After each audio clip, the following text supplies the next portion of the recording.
Start करते हैं drama का अगला एपिसोड। यहाँ पर दिखाया जाता है कि यूहू मास्टर का धन्यवाद करती है और उनसे पूछती है कि पिंक कैसी है। तो मास्टर कहते हैं कि वो एकदम ठीक है और तुम्हारा दिया हुआ गिफ्ट वो स्वीकार कर लिया है और तुम्हें ये क्रिस्टल वापस कर दिया।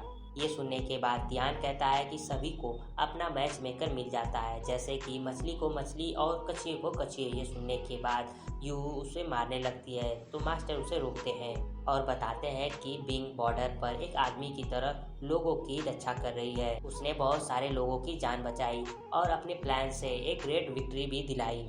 उसके बाद कहते हैं लेकिन बॉर्डर पर जड़ी बूटियों की कमी हो गई है, मुझे वापस जाना है और मुझे यहाँ पर ढेर सारी जड़ी बूटियाँ चाहिए। तो तियान कहता है कि ये मुझ पर छोड़ दीजिए, मैं आपके लिए सारी जड़ी बूटियाँ लेकर आता हूँ। उसके बाद मास्टर उसे सारे जड़ी बूटियों का लिस्ट देते हैं और तियान एक लेटर के साथ उस लिस्ट को अपने बहन को दे देता है और कहता है कि तुम मिस सू के दुकान पर जाओ, इन टैंक से कहना कि ये सारी जड़ी बूटियाँ जरूरी हैं, इन्हें पैक कर कर वापस करें। और यूहू उसे कहती है कि तुम बहुत ध्यान से जाना, अगर तुम्हारा कोई पीछा करे तो तुम गलियों में घूमते रहना जब तक कि तुम उससे छुटकारा ना पा लो। उसके बाद येन जिंग टैंग के पास जाती है और उसे सारे जड़ी बूटियाँ पैक करने के लिए कहती है। उसके बाद वहाँ पर जिंग टैंग की एडॉप्टेड मदर आ जाती हैं और उससे कहती हैं कि तुम क्या कर रहे हो। तो जिंग टैंग कहता है कि तियान ने ये लिस्ट भेजी है और ये सारी जड़ी बूटियाँ तैयार करने के लिए कहती है। उसके बाद वो मदर लिस्ट देखती हैं और वो लिस्ट देखते ही चौंक जाती हैं। उसके बाद जिंग टैंग से कहती है कि ये लेटर किसने लिखा। तो जिंग टैंग कहता है कि येन के अनुसार ये किसी डॉक्टर ने लिखा है। तो उसकी मदर उसका नाम पूछती है तो येन इशारे से बताती है, लेकिन वो नहीं समझ पाती है तो येन उन्हें लिख कर बताती है। ये देखने के बाद उसकी मदर खुशी के मारे रोने लगती हैं और वो जिंग टैंग को बताती हैं कि ये तुम्हारे एडॉप्टेड फादर हैं, यानी मेरे हस्बैंड हैं। इसके बाद वो येन से कहती हैं कि तुम मुझे उनके पास ले चलो। येन टियान के पास ले जाती है। उसके बाद टियान बताता है कि मास्टर तो यहाँ नहीं है, लेकिन आप उनसे क्यों मिलना चाहती हैं। तो मिसेस सू बताती हैं कि वो मेरे हस्बैंड हैं। ये सुनने के बाद टियान खुश हो जाता है। उसके बाद मिस सू बताती हैं कि मेरे पिता जड़ी बूटियों का दुकान चलाते थे और उन्होंने एक अनाथ को ले आया, अपना शिष्य बना लिया, वो तुम्हारे मास्टर थे। हम लोग एक साथ बड़े हुए और जब मैं 18 साल मुझे उन पर प्यार आ गया और हमारी शादी हो गई। लेकिन जब वो 2 सालों के लिए बाहर गया तो मैं इम्पेशेंट हो गई। जब मैं छोटी थी तो मैं बहुत ज़्यादा धैर्यवान थी, लेकिन जब मैं बड़ी हुई तो मैं सुन नहीं सकी और उसके पास चली गई और उसे थोड़ा सा डराया और ये कहा कि क्या तुम वापस नहीं आ सकते, जिससे कि वो डर कर भाग गया और उसे मैं अब तक खोज रही थी, लेकिन अब जाकर वो मिला है। तो यूहू कहती है कि आपने उनसे ऐसा क्या कहा कि वो डर कर भाग गए। तो मिसेस सू बताती है कि मैंने उसे बस एक शब्द कहा था, मैंने उससे कहा था कि अगर तुम्हारी हिम्मत हो तो मेरे घर में एक कदम रख कर दिखाओ। मुझे नहीं पता था कि ये उसके फीलिंग को इतना ज़्यादा दुखी कर देगा कि वो वहाँ से भाग गया। तो यूहू कहती है कि जब आपको लगा कि ये आपकी गलती है तो आपने माफ़ी मांगने की कोशिश नहीं की। तो मिस सू बताती है कि मुझे पता है ये मेरी गलती है, इसीलिए मैं आज तक उसे खोज रही हूँ, लेकिन फाइनली जाकर अब वो मिला है। उसके बाद तियान कहता है कि आप चिंता मत कीजिए, जब मेरे मास्टर वापस आ जाएंगे तो मैं उन्हें आपके पास जरूर भेजूंगा। अगले सीन में दिखाया जाता है कि तियान के मास्टर आते हैं तो तियान उन्हें बताता है लैंड लेडी जो कि बहुत ही ज़्यादा स्ट्रेट फॉरवर्ड है और हेल्पफुल है, पर्सनली आकर ये बताया है 2 जड़ी बूटियाँ ऐसी हैं जो कि खत्म हो गई है और वो इसकी जगह कुछ और देना चाहती है। और जब उन्हें ये पता चला कि ये जड़ी बूटियाँ सोल्जर्स के लिए बॉर्डर पर देनी है तो उन्होंने अपनी दुकान बंद कर अपने एडॉप्टेड बेटे के साथ जड़ी बूटियाँ लगातार पैक कर रही हैं। उन्होंने यहाँ तक कि एक भी पैसे भी नहीं मांगे। मास्टर कहते हैं ये बिजनेस वुमैन के लिए सच में बहुत ज़्यादा कठिन है, मैं उनसे ज़रूर मिलूंगा और वो मिलने के लिए चले जाते हैं।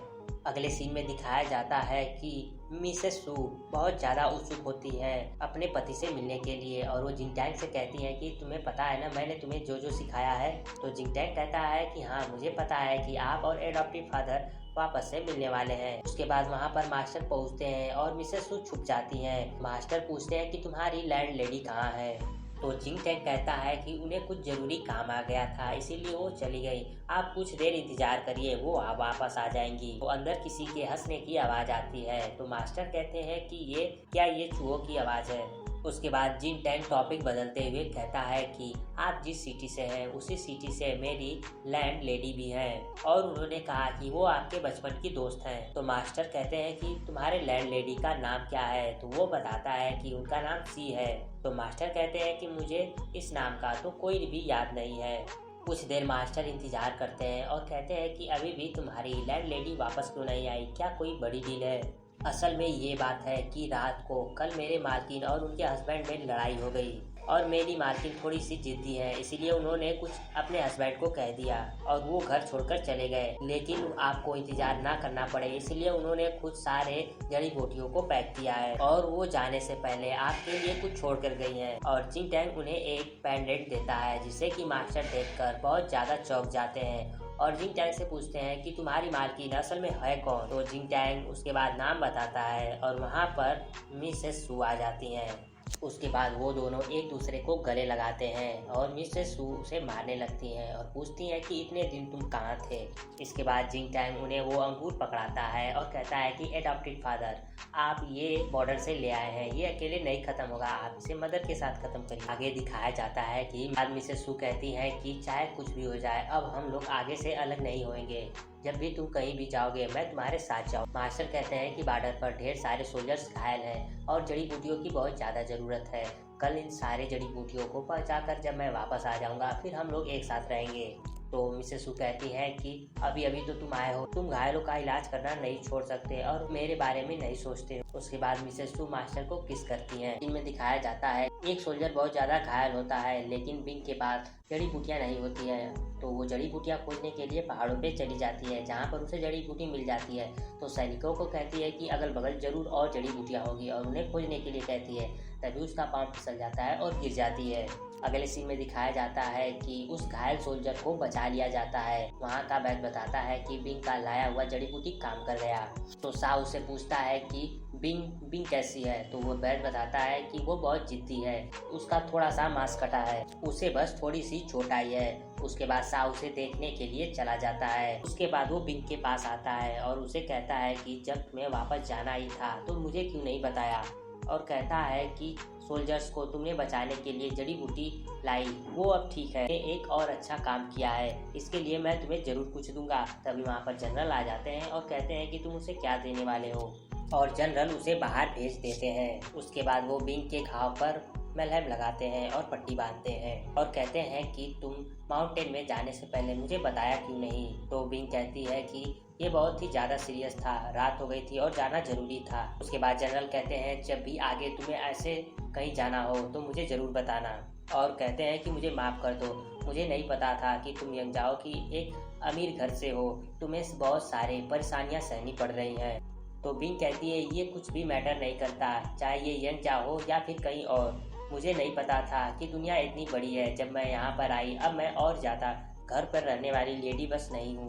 तो जनरल उसे कहते हैं फिर ठीक है, मैं तुम्हें अपने घर भेज देता हूँ। तो बिंग कहती है कि फिर मैं वहाँ पर बहुत ज़्यादा बोर हो जाऊँगी।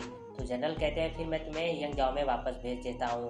तो वहाँ पर भी वो जाने के लिए तैयार नहीं होती है। तो जनरल कहते हैं तुम एक औरत हो और यहाँ पर आदमी बनकर रहना तुम्हारे लिए बहुत ज़्यादा मुश्किल होता होगा। तो बिंग कहती है कि हाँ मुश्किल तो है। तो जनरल कहते हैं फिर मैं इसके लिए नोटिस जारी करता हूँ। तो बिंग उसे रोकती है और कहती है अभी बहुत ज़्यादा कठिन समय है, हम इसके बारे में ज़रूर कोई ना कोई आइडिया निकाल लेंगे।